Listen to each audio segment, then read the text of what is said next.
एक मिनट बोल लेने दीजिए, बोल दीजिए। घरेंद्र अपनी बात पूरी कीजिए, घरेंद्र अपनी बात पूरी कीजिए। गौरव, मैं ये कह रहा था कि एनडीएमसी काउंसिल में vice chairman Bharatiya Janata party Delhi के पूर्व नई दिल्ली क्षेत्र का विधायक कौन है? नई दिल्ली क्षेत्र का विधायक कौन है? नई दिल्ली क्षेत्र का विधायक कौन है?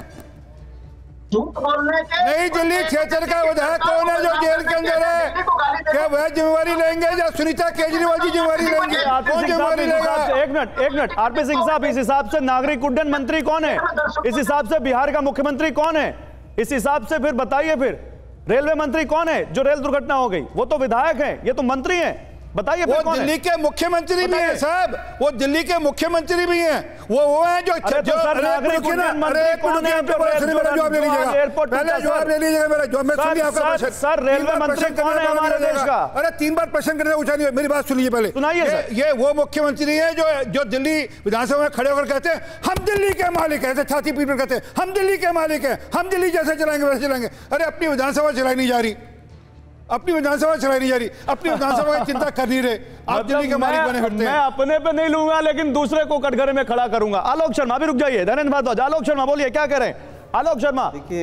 देखिए बड़ा दुर्भाग्य है कि एनडीएमसी का चेयरमैन जिम्मेदार नहीं है, वाइस चेयरमैन जिम्मेदार नहीं है, लेकिन एमएलए जिम्मेदार है। अरे वो दिल्ली के मुख्यमंत्री है भैया आलोक जी। नहीं, एक मिनट आलोक जी को बोलने दीजिए। मैं आपके किसी के बीच में नहीं बोला, जिम्मेदारी सबकी है। मुख्यमंत्री को मैं कब कह रहा हूं कि उनकी जिम्मेदारी नहीं?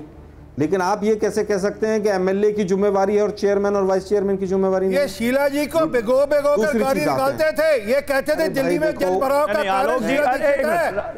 सरदार आरपी सिंह साहब, 1 बाय 1 करते ना, आपको मौका दिया मैंने, अब उनको बोलने दीजिए। दिक्कत यह है कि दिल्ली भुगत रही है और ये आपस में लड़ रहे हैं। रेलवे मिनिस्टर जो हैं एक्सीडेंट की साइट पे जाते हैं और बाइक पे बैठ के रील्स बनवाते हैं, मतलब चुनाव के तुरंत बाद रील्स बनवाते हैं। अब वो कह रहे हैं साहब वो जिम्मेदारी तय होगी, और जो पुल गिरा है, जो हमारे वो भट्ट साहब बैठे हैं, अरे भाई 1.5 साल पहले गंगा जी पे एक पुल गिरा था, कितने अधिकारियों के जिम्मेदारियां आपने तय कर दी? और मोदी जी की सरकार तो जिम्मेदारी तय करने में कहीं पर कोई उसका तो कोई इंटरेस्ट है ही नहीं। 350 किलो RDX आया, हमारे 50 के करीब जवान शहीद हो गए, आज तक एक आदमी जिम्मेवारी से तय हुई हो तो बता दीजिए। रेल मिनिस्टर एग्रीकल्चर की MSP पे प्रेस कॉन्फ्रेंस करते हैं, एग्रीकल्चर मिनिस्टर रेल मिनिस्टर की प्रेस कॉन्फ्रेंस करते हैं, ये तो नौटंकी करते हैं। इतने बड़े बड़े हादसे हो रहे हैं पूरे देश के अंदर और कोई जिम्मेदारी लेने को एक बड़ी खबर आ रही है, नीचे जो खबर चल रही है, मुझे ब्रेकिंग में दीजिएगा। एक बड़ी खबर आ रही है, जैसे पीसीआर रेडियो की बताइएगा। आलोक जी आप अपनी बात पूरी कीजिए। देखिए मुझे लगता है कि इनकी सारी चीज़ों की जिम्मेदारी, अगर मोदी जी जाकर छोटे छोटे रेलवे स्टेशन पे भी हरी झंडी मोदी जी दिखाते हैं, तो आज मोदी जी की तरफ से एक भी ट्वीट क्यों नहीं आ रहा है कि पूरे देश के अंदर जो हालत हो गई है, जल भराव हो रहा है, सब चीज़ें गिर रही। मोदी जी जाकर अयोध्या में 10 बार जाकर रोड शो करते हैं, वहां पर जाकर 3 दिन 4 दिन तक शंकराचार्यों को पीछे हटाकर जोत लगाते हैं। आज क्यों नहीं कहते कि मैं जिम्मेदार हूं, मेरी सरकार जिम्मेदार है? डबल इंजन की सरकार, डबल इंजन की ना मणिपुर की जिम्मेदारी है इनकी। टर्मिनल गिर गया तो उस टाइम पे बना था, रेल मिनिस्टर रील बना रहे हैं बाइक पे बैठ के। ये सरकार नहीं है, ये केवल और केवल प्रचार के माध्यम से बनी हुई नौटंकी कंपनी है, वो उसके ऊपर जिम्मेदारी डालेगा। वो आलोक शर्मा जी एक बड़ी खबर आ रही है, मैं रोकूंगा आपको। देखिए केंद्र सरकार का सभी मंत्रालयों को निर्देश, बड़ी खबर आ रही है, कर्मचारियों के कामकाज के आकलन का निर्देश दिया गया है। कर्मचारियों के कामकाज की समय पर समीक्षा हो, यह कहा गया है। खराब प्रदर्शन वालों को समय से पहले रिटायर किया जाए, यह निर्देश में कहा गया है। और जुलाई की 15 तारीख को हर बार आकलन किया जाएगा उनके कामकाज का।